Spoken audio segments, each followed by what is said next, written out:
We need to invest 100 billion in the regions that are left behind, in local road and rail schemes that are oven-ready.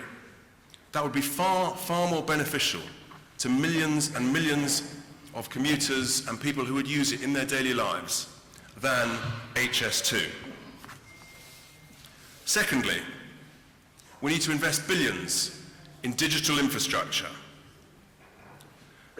Domestic broadband, the base level speed of domestic broadband, should be free for everyone.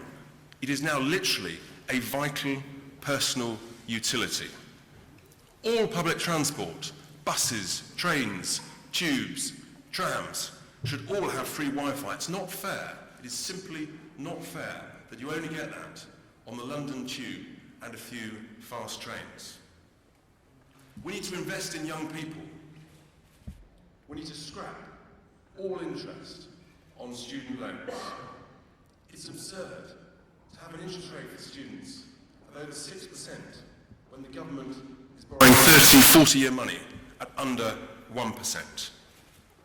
But as or more importantly, bearing in mind that more young people do not go to university, we need a proper, simple, workable apprentice scheme that is usable by employers. Unlike the current scheme, the apprenticeship levy, introduced by this government, that is so complicated that actually it's led to a complete collapse of new apprenticeships. We need to invest in our high streets, vital parts of communities. So we should have, we believe and propose, there should be zero business rates for high street retailers and leisure operators on the high street, which would be offset by a small online sales tax. It's unacceptable in our communities, towns and villages that are damaged by having swathes of empty shops. We need to bring life back into our high streets. We'll be announcing later on in the campaign plans to help entrepreneurs and small businesses with tax incentives. They are a vital bedrock of our economy. Crucially, we need to invest in fishing and our coastal communities. If we leave with a clean break Brexit, that is a huge opportunity for more jobs, more investment, more tourism in some of the most deprived areas around the country. And this Conservative government is simply not telling the truth when they say, under Boris's deal, that they are getting back of our waters. They are not. We need to invest in the environment. We need to plant tens of millions of trees to capture CO2. And we need to invest in recycling our waste in this country. It is morally indefensible that we pay other countries to take our waste, to be put in landfill or burnt, or worse still, as my own son saw in Asia on the beaches of Vietnam, to see plastic from the United Kingdom discarded, piled up, huge piles of plastic bottles from the UK clogging up Asian seas. It is totally indefensible. We have to change that. We need to invest in health and social care. And amongst our own MEPs, we have superb expertise in this sector, in particular with our NHS spokesman, Dr. David Bull. We need to manage these treasured, valued, essential public services much more efficiently so that we can get better outcomes of care much, much more efficiently. We'll be releasing more details about our policies and our plans through the campaign. We know in the Brexit Party that we can cut the cost of living for people up and down the country with a proper Brexit. Leaving the customs union means that we can cut tariffs on food, clothing and footwear. It's extraordinary that the Labour Party doesn't want to do that. We know also that leaving the customs union means that we can protect and create thousands of jobs in strategically important national industries such as steel, such as defence, and such as the railways. And we can create tens of thousands of good manufacturing jobs in free ports around the coast. And yet, the Labour Party, unbelievably, doesn't want to create these thousands of manufacturing jobs. You can't do that if you stay inside the customs union. Huge opportunities if we do Brexit properly. So that's enough from me for the moment. I'm going to invite our MEP for the southwest of England, Anne Widdecombe, to come to the lectern and carry on. They won't see me if I come.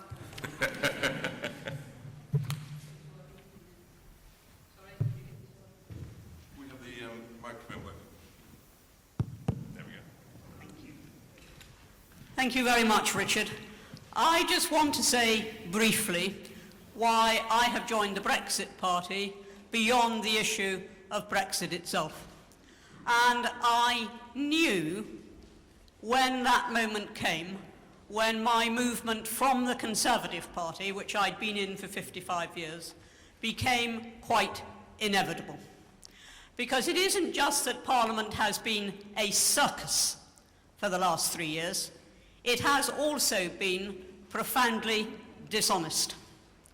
Now, when I was a parliamentarian, the one rule that was unbreakable was that you did not lie to the House of Commons.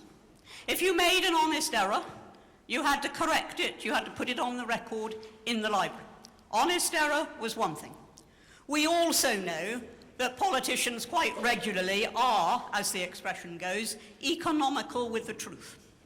But those things are completely different from an outright lie.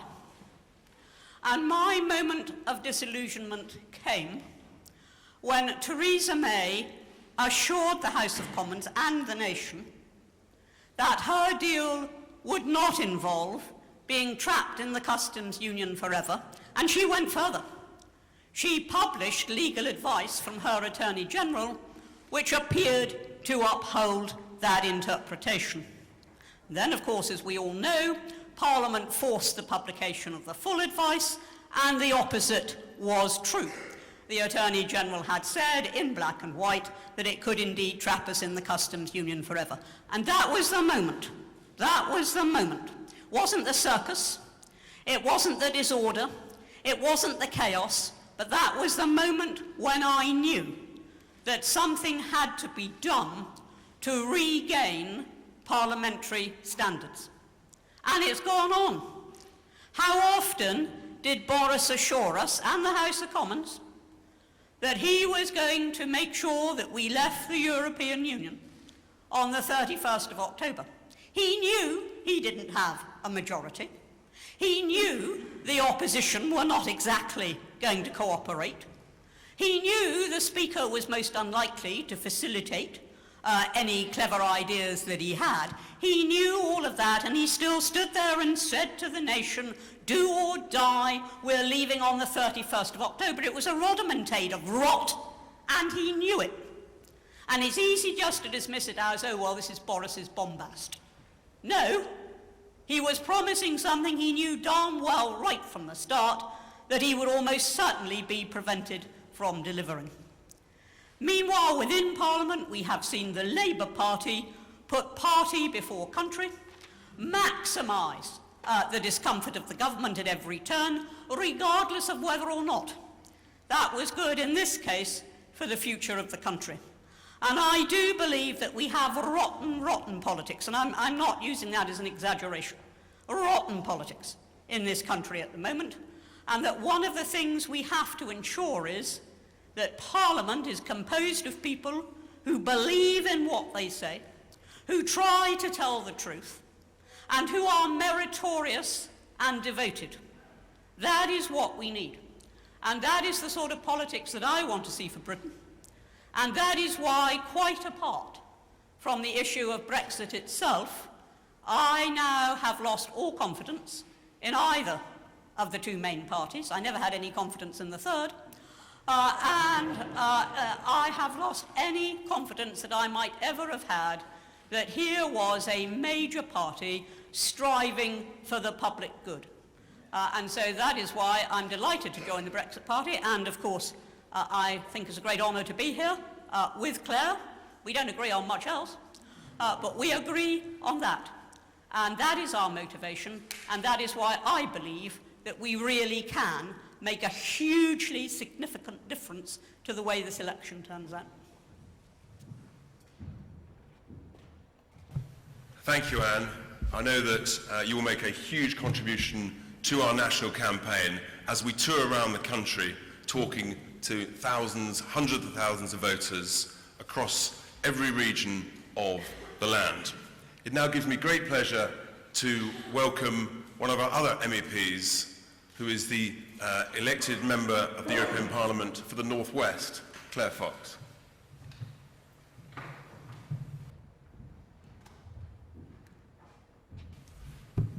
Thank you both, Richard and Anne. I'm actually really excited by this election because voters now can take centre stage again, and it's about time.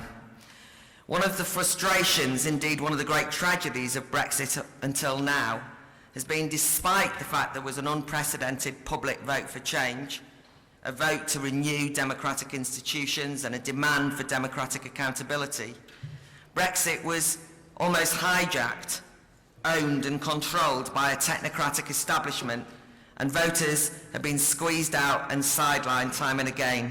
So it's great now to have the chance to pass judgment on a zombie parliament. But early on in this election, I think there's some evidence that traditional parties haven't quite learnt the lessons of the Brexit vote. Firstly, we've been told that the target Tory vote is Workington man. Older, white, male, pro-Brexit. It looks like you're all in, actually, but anyway. I've been delighted to watch this latest patronising election moniker implode quite early on. The good people of Workington are furious at this attempt to put them into a caricatured straitjacket. Workington Rugby League Club has issued a statement rejecting this nonsense, and in all the vox pops so far, voters just won't confirm to type.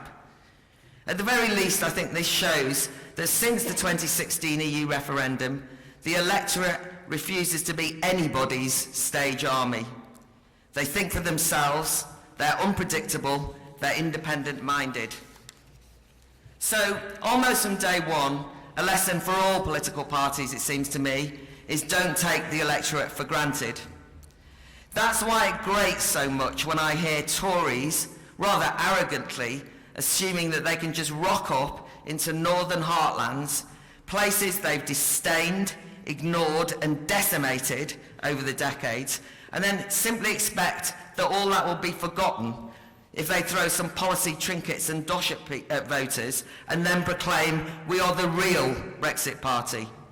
I find it galling to hear the Conservatives issue a command that all Leave voters must vote Tories. This seems insultingly complacent. The truth is, the Tories don't own Brexit. No party owns Brexit, and that includes the Brexit Party. Every vote in this election needs to be fought for. Every voter needs to choose whose vision of the future of post-Brexit society is most compelling. On that vision, I confess that when I hear Boris Johnson's slogan, "Let's get Brexit done," it sends a chill, because it's let's get Brexit done and then we can concentrate on the important domestic issues. My heart sinks because it suggests the Tories, like so many politicians, see Brexit as an inconvenient hurdle before going back to politics as usual. But surely that plea to go back to the traditional same old two-party politics completely squanders the radical promise of Brexit, which at the very least was a vote to overturn the status quo. In my campaign to become an MEP, I was struck in the Northwest by the resonance for the strapline "Change Politics for Good." Up and down the Northwest, I heard people proclaim that after 3.5 years of broken promises and watching the great lengths to which the Remainer elite had gone to upend their democratic principles in order to preserve their grip on power, people kept saying Brexit has to be more than just technically leaving the EU. So reverting to the status quo and a political business as usual is just not good enough. The reason to fully break from being entangled in unaccountable EU institutions It's a chance to have a root and branch democratic reform, as described by Richard, from tackling the undemocratic Lords to challenging judicial overreach. Politics as usual just doesn't cut it as an inspiring vision for the transformation of British politics as promised by Brexit. And it just seems cynical and dishonourable to exploit the understandable exhaustion and exasperation of the electorate after years of the establishment defying their mandate in order to push through, because people are tired, a minimalist get Brexit done and then go back to normal life. And as for Labour, they too want Brexit to return to their normal, which is the safe territory of Tory-bashing normal. In fact, the Labour Party are keen to talk about anything but Brexit. They want to avoid it, especially in their traditional voters who voted to leave the EU in their millions. How does Labour face these voters after reneging and betraying the promise that they made themselves to uphold the referendum vote, and now becoming a fully signed up Remain party? How can Labour look those Leave voters in the eye, having so many of them traduced Brexiteers as xenophobes, ignorant, far right? Instead, Labour's strategy seems to be distraction. Anyone mentions Brexit and they say, look elsewhere, look anywhere, not there, let's talk about Brexit. And so they retreat to scaremongering about privatising the NHS or bashing billionaires or whatever. Anything rather than face their own Leave voters' wrath over their cowardice and sellout on the EU issue. But it's also hard to take Labour seriously, or Corbyn's promise to spearhead a transformative project for social change, when the Labour Party continues to cling on to the coattails of the EU project. The same EU whose whole raison d'etre is to impose a regulatory system set up to protect business interests from any disruptive change or challenge, such as Brexit, which is why big business supports Remain.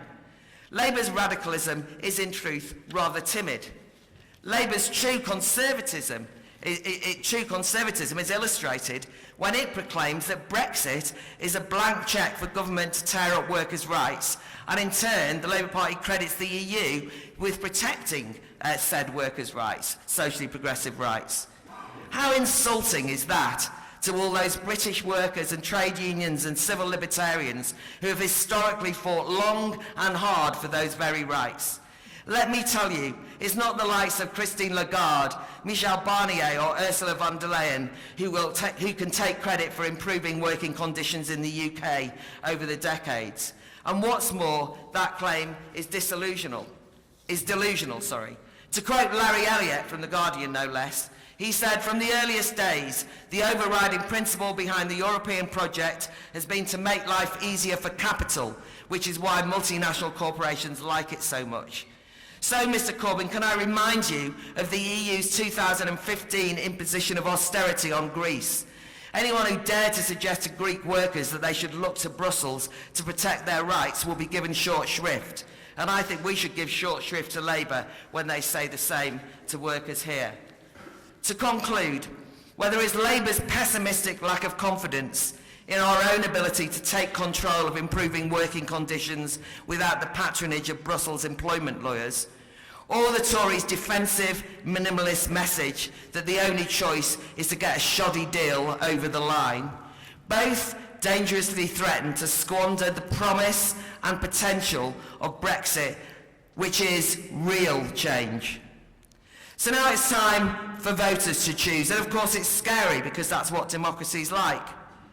It's time for us to look voters square in the eye, to be honest and not patronise them with the usual easy election promises, but to say we have a chance here, something new, let's do something new. Let's discuss why now is the very time to change politics for good. And in that sense, the Brexit Party is an insurgent party, is the one to watch in this election. Thank you very much.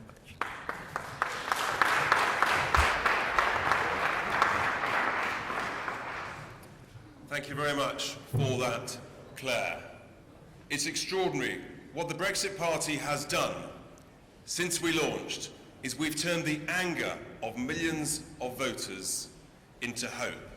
Hope that actually there is the possibility of real change. There's no question that we have some of the highest quality people who've ever come into public life with our existing MEPs, but also with our hundreds and hundreds of prospective parliamentary candidates who stand ready to fight this election. And they, of course, will be led by none other than our party leader, Mr. Nigel Farage.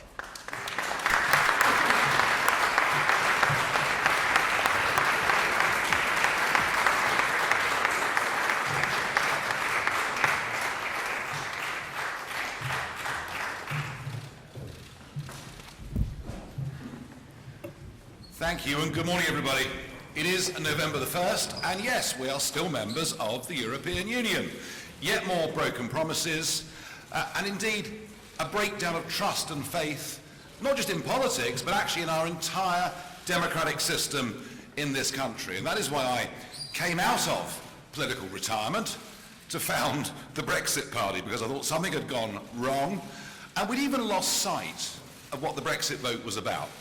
It was about us becoming an independent, self-governing nation. That's what people voted for, 17.4 million of them. And the sheer level of broken promises is astonishing. I mean, the Labour Party absolutely promised everybody during the campaign, after the campaign, and even in their general election manifesto, that they would honour the result of the referendum and implement it. And yet, where are we now with Corbyn's Labour Party? Well, they're now promising us that if they win the election, they will go to Brussels and negotiate a new deal. They will put it to us in a second referendum, and it sounds like many of them will actually campaign against the deal their own government has negotiated. But they are offering us a choice of remain or effectively remain. And for 5 million Labour voters who turned out in that referendum back in June 16 and voted to leave, this represents nothing less than a complete and utter betrayal. It is a Labour Party that represents Islington, not Isloin, Hampstead, not Huddersfield, and Dalston, not Doncaster. And I have to say, the idea that these old Labour voters, Workington man, I think they're now described as, are suddenly going to vote for Boris Johnson and Boris's Conservative Party, I think is nonsense. I think we showed in those few weeks of the European elections what our potential appeal to Labour Leave voters was, because our highest scoring region was the North East, and followed by, in fact, the results that took place in South Wales. So I think that the Brexit Party poses a very major problem to Labour, particularly in Wales, the Midlands, and certainly many parts of the north of England. And there are now so many Labour Leave seats represented by Remain members of Parliament that be in no doubt in terms of winning seats, we view those constituencies around the country as being absolutely among our top targets. And perhaps to prove that point, in the course of the next week, I will be in the East Midlands, I will be up in the North East, I will be in South Wales, I will be in East London, and yes, next Wednesday I'll be in Workington as well. Something I think that was completely misunderstood the last time I did this, which was in 2015, when I led UKIP into that general election.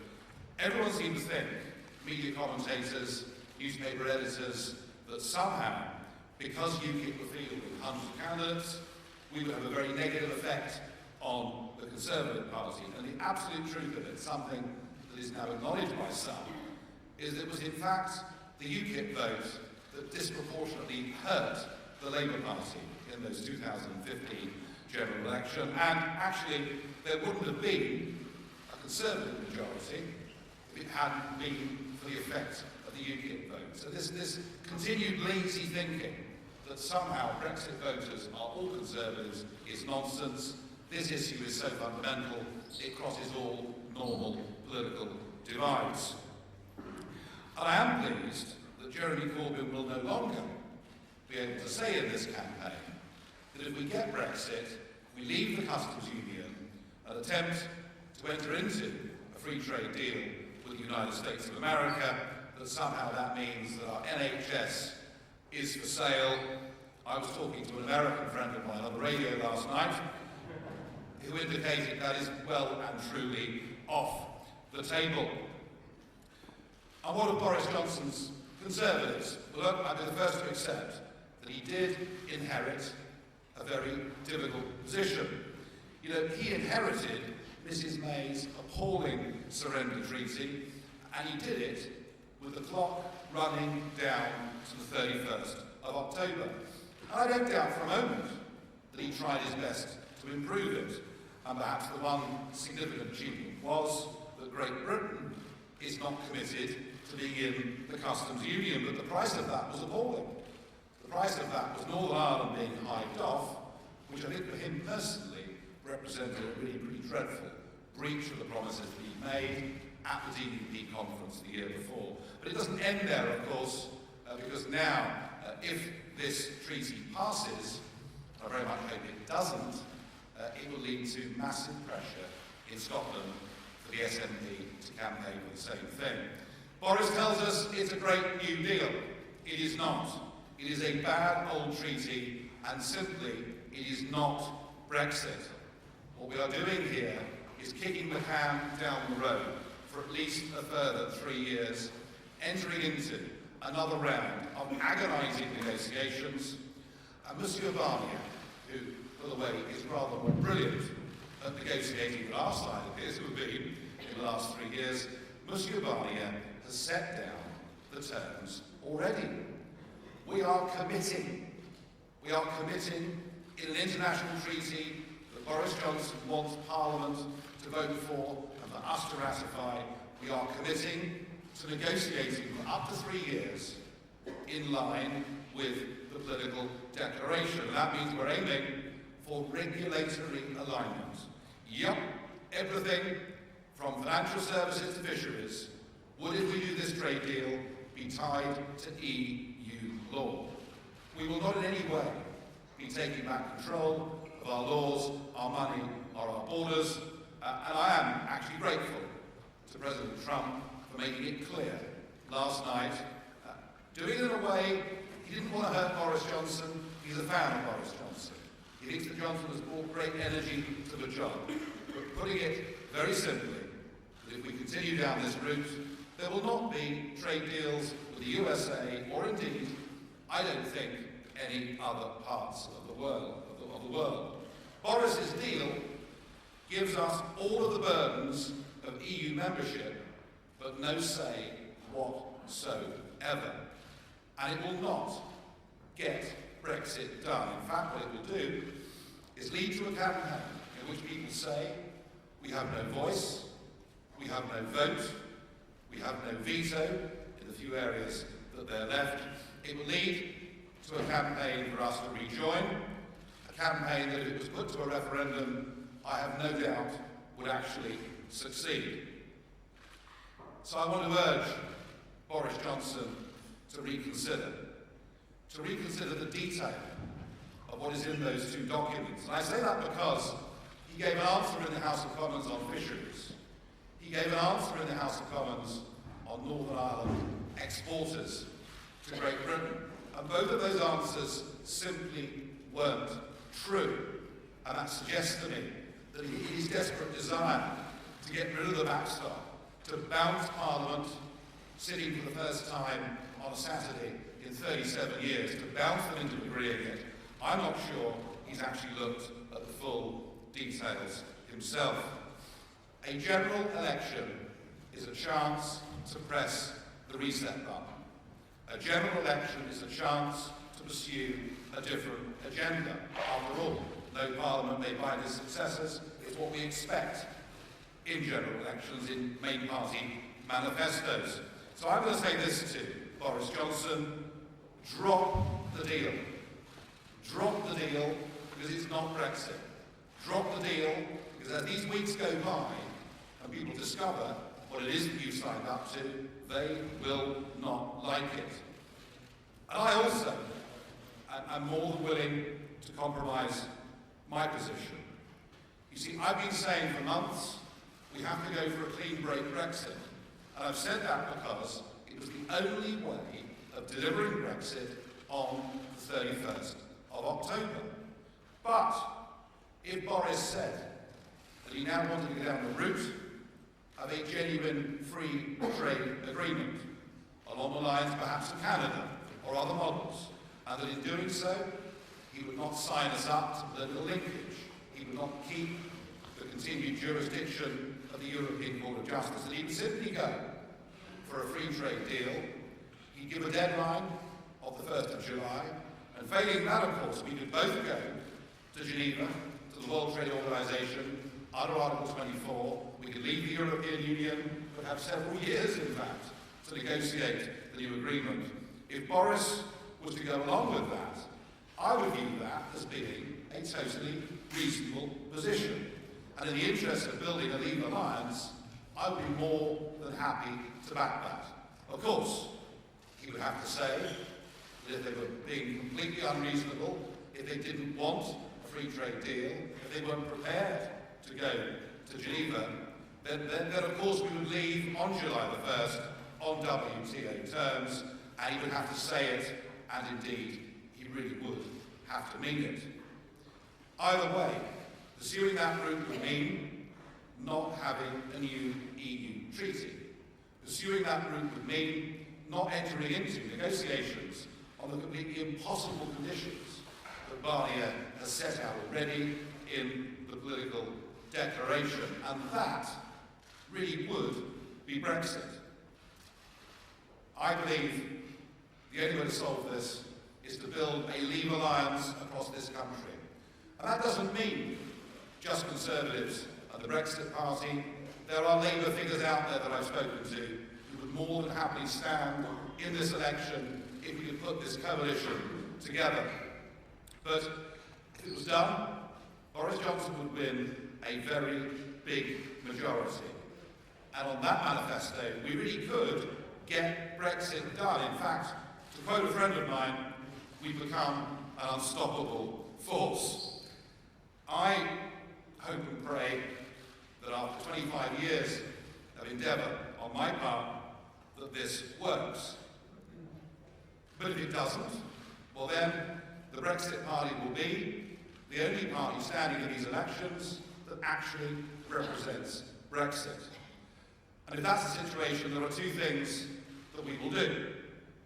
The first is to make sure that every house in this land is informed as to what is in the treaty and what is in the political declaration, what the costs of this are, what the time implications are, to make people truly understand the extent to which this is a sellout. And the second thing, in those circumstances, that we will do is we will contest every single seat in England, Scotland and Wales. And please don't doubt that we are ready.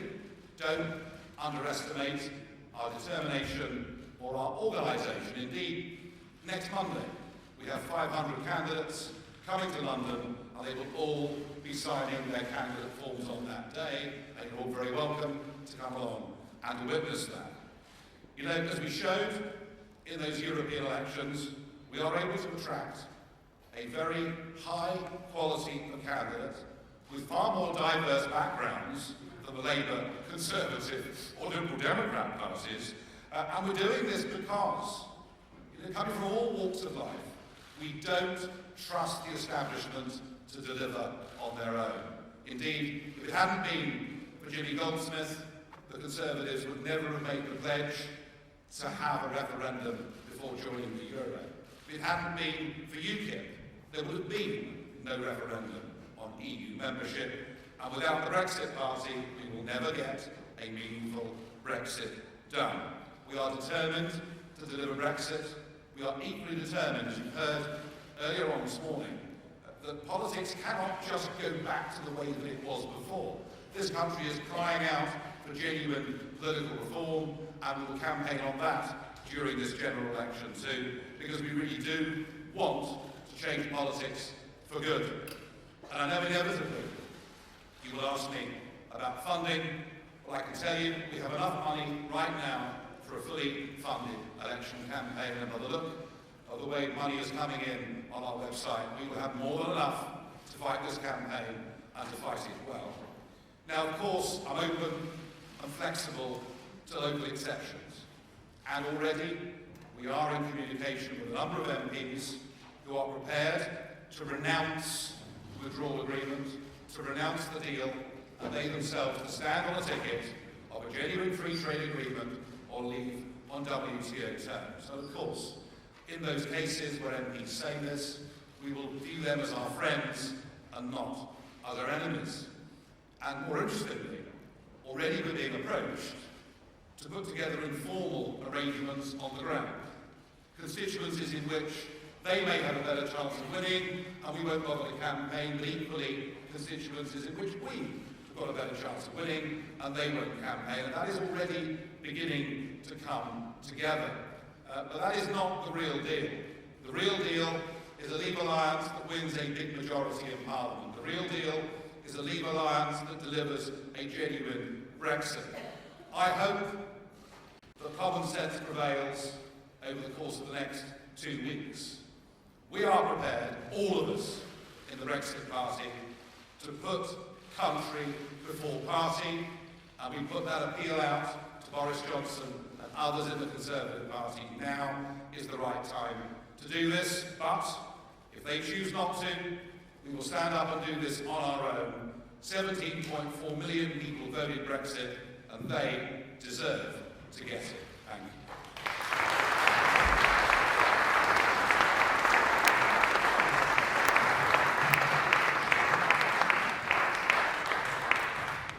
Thank you, Nigel. So, I know Nigel's got some specific interviews with broadcasters and also with the print, but we'll have about half a dozen questions here in front of everybody.